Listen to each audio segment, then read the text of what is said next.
Brothers, sisters, comrades, and friends, welcome once again to That Country. Today I want to talk about alcohol withdrawal. Not a hangover, not even a really bad 3-day hangover, not alcohol poisoning, but honest to God, good old-fashioned, acute alcohol withdrawal. I want to talk about what it's really like, above and beyond the vague lists of symptoms you'll find if Googling alcohol withdrawal symptoms is the extent of your research. Whistly tooth. Now, there are a couple of issues with me talking about this. First, naturally, I'm not a medical professional.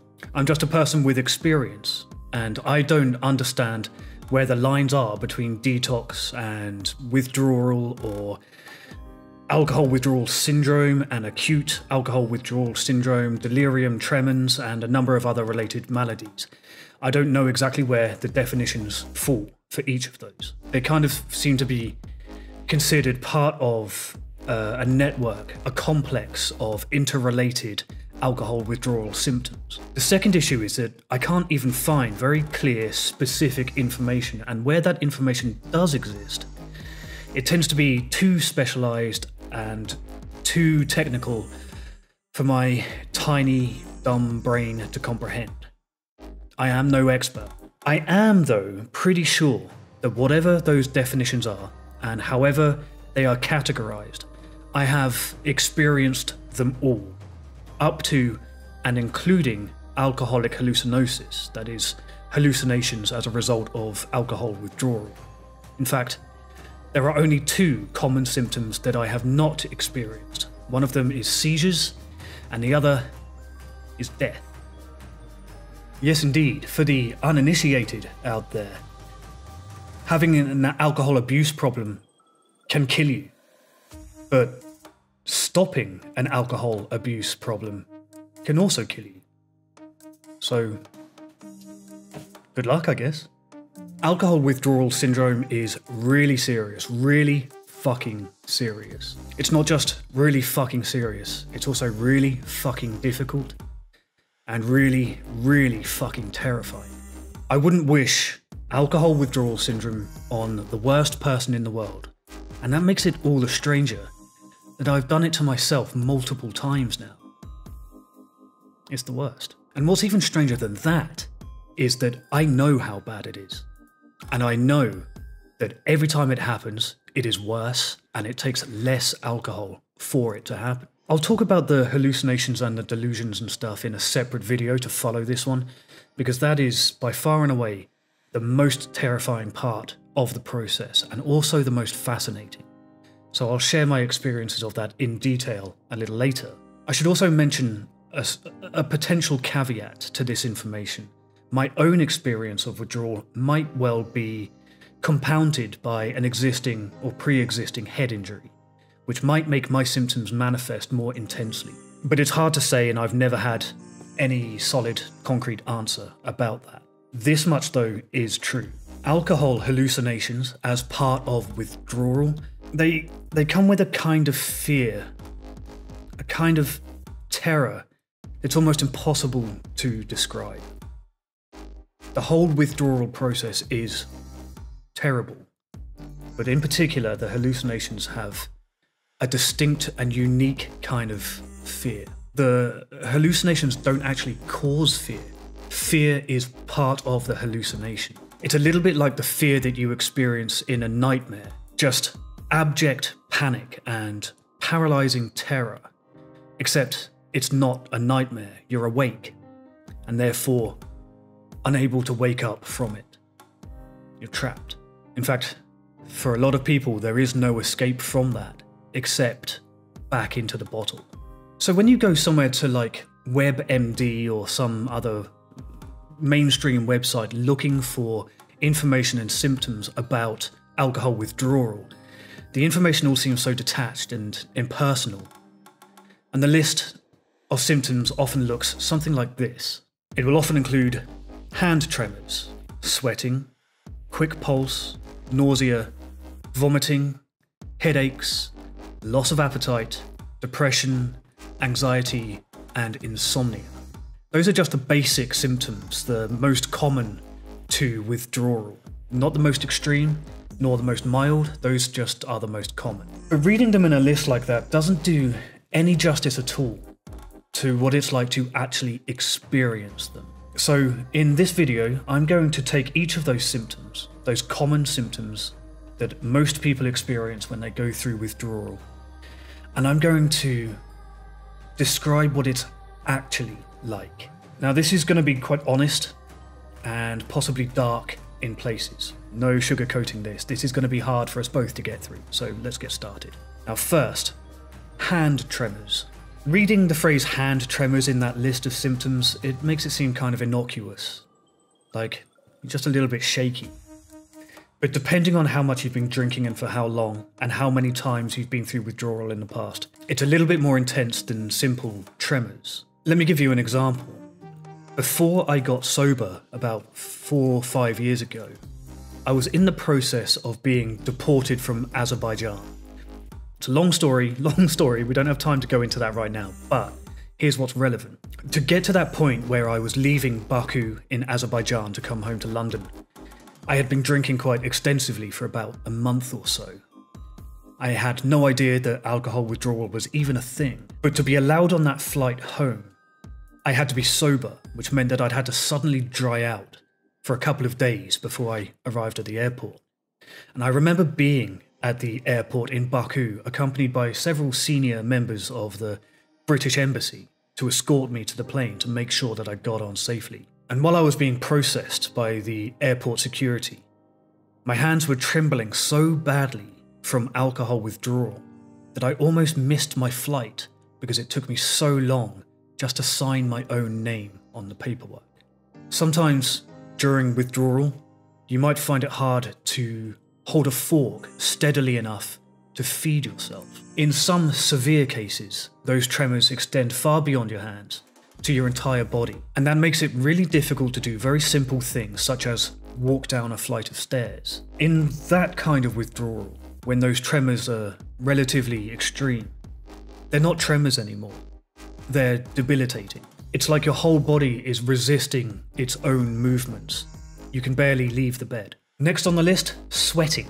I'm a sweaty human at the best of times. I'm always a little bit sweaty. But during particularly bad withdrawals, I've had to lie face down on the bed under a towel soaked in cold water. The slightest movement of your body induces a torrent of sweat, over old sweat. And that level of sweating just compounds your sense of dehydration. Also, it's not normal sweat. It's all of the nastiness, all of the toxins that you've stored in your body for God knows how long, now escaping through your skin. You fucking stink. And you can smell it yourself because it's an unfamiliar smell to you. Perhaps you think a nice warm shower might help to make you feel clean and refreshed. You're probably too unsteady to be able to stand up safely in the shower, which makes you not want to go in there in the first place. And second, if that shower is even a degree warmer than your natural body temperature, you'll once again be sweating bullets the moment you step out of the bathroom. The next one is a quick pulse or increased heart rate. Now that phrase, increased heart rate, doesn't do justice to what this actually feels like. It's beyond heart rate. It is palpitations and it's panic, and it will last days. That quick heart rate is then augmented by a shallowness of breath, making you panic just a little bit more. You think you're dying. You think that you are about to die. You might even begin to accept that feeling of impending death. Perhaps you might even wish for it. Nausea is next on that standard list of symptoms, except it's not normal nausea. It's not hangover nausea. It's the feeling of having been poisoned. It's something a little bit more like extreme vertigo combined with abject hopelessness. Everything spins in 3 dimensions all at once. All of your senses are spinning out of your control, and there is nothing you can do about it. Now, related to that is the next one on the list, vomiting. I've never been a big thrower-upper. I've been quite lucky in that regard. But With withdrawal, vomiting will creep up on you unexpectedly. You never see it coming. Sometimes it just comes from nowhere, and it can happen days after your last drink, even if you haven't been sick up until that point. Perhaps 3 or 4 days down the line, suddenly this overwhelming urge to throw up will just take over you. It seems to happen at random. There is no controlling over it. And I remember going through withdrawal once, lying on my front in my bed under that cold, wet towel, starting to feel like I was actually recovering, like I was going to be okay, like I dodged a bullet this time. But then suddenly, from nowhere, I ejected a long and explosive series of pukes all over my $2,000 laptop. It's not my proudest moment. Point is, even if you're not generally a puker, you will puke suddenly and without warning. Next is the headaches that are comorbid with withdrawal. Those headaches are constant, and it feels like someone's standing on your head while your head is expanding from the inside out. It is cripplingly painful. The headaches alone would be enough to confine a rational human being to bed. But in severe alcohol withdrawal, the headaches really are the least of the problems on this list. You would beg for a headache, given what's coming. Next is a complete loss of appetite. I'm serious when I say you will not eat for 5 days. Now, you know that you have to. You feel compelled to eat. Other people that you might be in contact with will tell you to eat something. And if you're brave, you might even try. You'll discover, though, that you can barely swallow anyway. And it doesn't matter because you're likely going to throw it up again immediately. Alternatively, you will just eat trash. You might eat chocolate or ramen noodles, anything that you can pick at that's already around you. You will eat trash, and that will only extend the length of your withdrawal period. In fact, it's not just the lack of appetite. The very thought of eating when you're in that kind of nauseous withdrawal state, even the thought of eating can make you throw up. And that will go on for days, maybe even weeks. It may be up to 2 weeks after your last drink that your appetite begins to normalize once again and you feel confident that you can eat. And if that didn't sound bad enough, we are now about to get onto the really serious stuff. The next thing on the common list of withdrawal symptoms is depression. If you have any kind of pre-existing depressive disorder, as most problem drinkers do, whether they know it or not, then the depression you'll experience as part of withdrawal is actively dangerous. It's unlike the conventional depression of a major depressive disorder, for example. It's something more like, I don't know, like an absolutely nihilistic hopelessness. It is a complete void. There is not just suicidal ideation as part of this, but there is a desire for death. Next, anxiety. When you see it written in the list, you think of anxiety as just feeling slightly uncomfortable or a little nervous, but withdrawal anxiety, alcohol anxiety, is not common anxiety. It is anxiety to the point and beyond of paranoia. Particularly extreme cases of withdrawal, like some of those that I've experienced. The anxiety, the symptoms present almost indistinguishably to schizophrenia. There's a lot of overlap. There is a constant sense of impending death, a genuine, tangible sense that you are about to die. Your heart feels both too fast and too weak to keep you alive. And as I mentioned, it's not just anxiousness. This is a days-long panic attack. The whole time, absolutely, inconsolably conceived that this is it. This is the moment you will die. And that goes on and on, hour after hour, for days.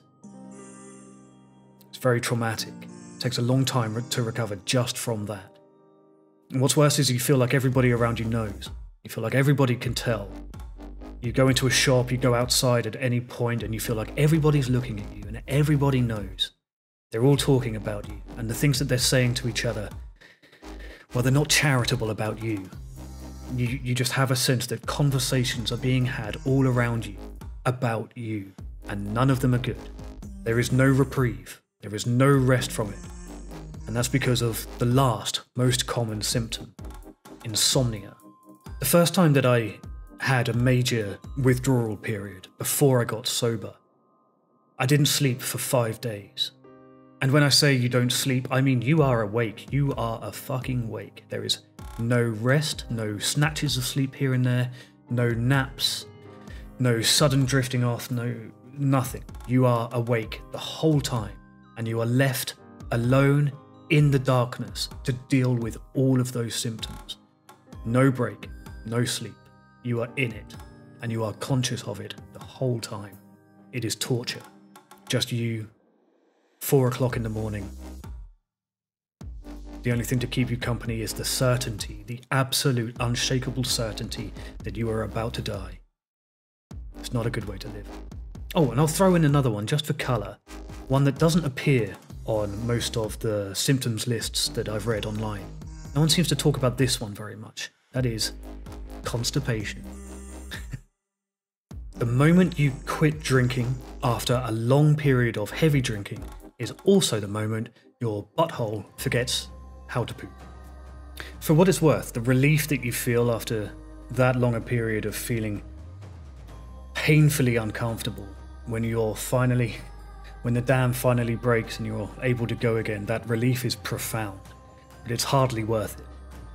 Now, what I just described are the typical common symptoms of withdrawal that you will find outlined on any mainstream medical website. But just listing them out doesn't give you an authentic impression of what they are like to experience, because it is far worse than you expect. And what I just described isn't even the worst part. I only touched very briefly on alcoholic hallucinosis, for example, and haven't even talked about delirium tremors, both of which I have some experience with. Now, I've decided to talk about those separately because there is not a huge amount of information on the internet of first-hand accounts from people who have experienced those things. There's a very morbid reason for that. It's this: a significant proportion of people who experience alcoholic hallucinations and delirium tremors die, and therefore don't have the opportunity to share a first-hand account. Alcohol withdrawal is fucking dangerous, and there are generally only 2 treatments for withdrawal to alleviate the symptoms of withdrawal. One is to seek medical help early. Get on those benzodiazepines and replace those electrolytes. Do it as quickly as possible. The earlier you get treatment, the better your outcome. The other is the one that I chose for a long time, and that's to open another bottle of liquor and to hammer it just as quickly as possible to get rid of those terrifying symptoms. Most of us in recovery for a while choose option 2, and that's why alcohol is so hard for people like us to quit. And look, I've been lucky to survive several withdrawals now. I don't take that for granted, and in a future video I will outline some strategies that can make the withdrawal process slightly more manageable. For now, the most important thing that you need to recognize is that withdrawal unassisted is dangerous. And while it might sound like bullshit to hear a person like me tell you that you need to go to a hospital right now, while you might feel like you can just white knuckle it because you're tough and you've been through it before, believe me, your chances of surviving, of getting sober, and of staying sober are 1,000,000 times better if you seek help right now.